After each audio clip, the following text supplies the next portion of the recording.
Ang lisensya ni Pastor Apollo Kibuloy para magmay-ari ng mga baril. Inaprubahan yan mismo ni PNP Chief Romel Marbil. Ibig sabihin, kailangang isuko ng pastor ang kanyang mga baril sa loob ng 6 na buwan. Pinalagan naman yan ang kampo ni Kibuloy. Giit ng kanyang legal counsel, maaari lang daw bawiin ang lisensya sa pagmamay-ari ng baril kung convicted o nahatulan na ang... Ito malinaw to. Maari lang bawiin ng lisensya. Bawiin. Ibig sabihin, yung may lisensya na. Maari lang bawiin kung ito po ay convicted na. Okay? Convicted na. Pero ang argumento ng ilan ay itong isusunod. Ito. Pastor, sa kabila niyan, sa ilalim ng Republic Act 10591 o ang Comprehensive Firearms and Ammunition Regulation Act, nakasaad sa Section 4 na para mabigyan ng lisensya para sa baril, dapat hindi convicted o walang nakabinbing kasong kriminal. Malinaw ha?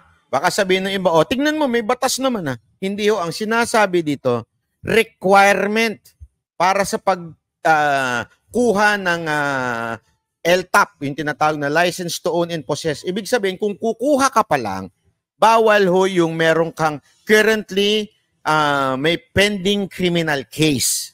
Okay? Pag may pending. Pero, pag nakakuha ka na, hindi porket may pending, pwede mo nang bawiin. Okay? Kailangan ma-guilty muna. Yun yung pinaglalaban ngayon ng abogado ni Pastor Kibuloy. Bakit nyo babawiin? Wala pa naman pong tawag dito, wala pa namang conviction. Sinasabi nung iba, di ba pribilehe yan? Hindi ho.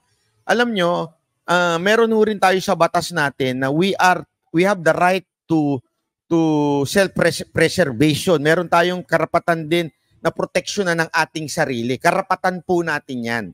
Yan ho yung sinasabi ng ating batas. Kaya nga alam nyo, sa totoo lang, magagaling po kasi yung abogado ni Pastor Kibuloy. Kaya may hirapan ho sila dito, lalo na pag yan ho ay dinala sa korte kasi madadali. Hindi natin alam kung anong mangyayaring hindi ko sinasabing, tandaan ninyo, yung ating PNP chief, inuutusan lang naman po yan ng nakakataas eh. Di ba? Tandaan ninyo yan. Ang nakakataas, yung Office of the President, kung sino man yan, si SAP man yan, o yung Cabinet Secretary, o di kaya yung yan ang nag-uutos, executive assistant o executive secretary. Yan ang nag-uutos at sinasabing, oy, bawiin nyo na yan. Syempre, kung ikaw naman pulis, wala ka magagawa, di ba? Ikaw naman yung sumusunod ka lang. Kaya lang, PNP chief, naku, dapat ho nating pag-aralan na maigi ito.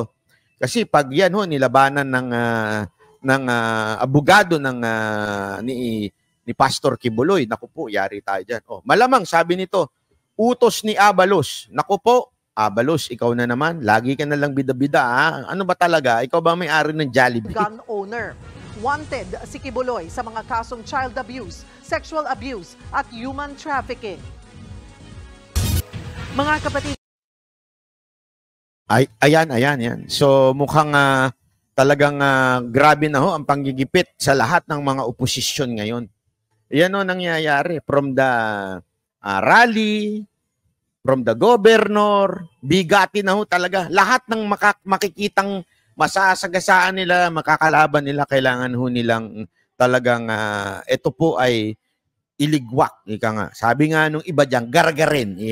Gurgurin ba ika nga. Yan ho ang nangyayari ngayon sa ating bayan. Kawawa lang nga. Ako, alam niyo yung mga ganyang kasi simple na lang ho yan eh. Ano pa ba sa tingin ninyo? Kasi siya, di ba, tandaan nyo, may pinakita tayong video ng sabi ni Mike Tae na private army, di umano ni Pastor Kibuloy. Alam nyo ho, doon nga doon sa, meron ho talagang reservice ho doon at yun ho ay legal. Legal po yun na ng AFP.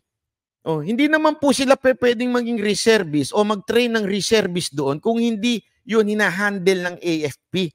AFP po yun. Di ba ho? Bakit to ganyan? O kung bakit pinayagan niya noon? Kasi nga po alam nilang Ito, nagte-training ng mga kabataan. Nakita niyo yung video ko na yun? Di ba? Mga kabataan na titrain na ayos, magalang. Oh, anong kinapangit po nun, di ba?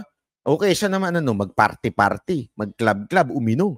At least itong mga kabataan na ito, nagte-train para ho sa militar. Di ba ho? Para maging reservist. At pag kinailangan ng ating bayan, meron ho tayong mga reservist.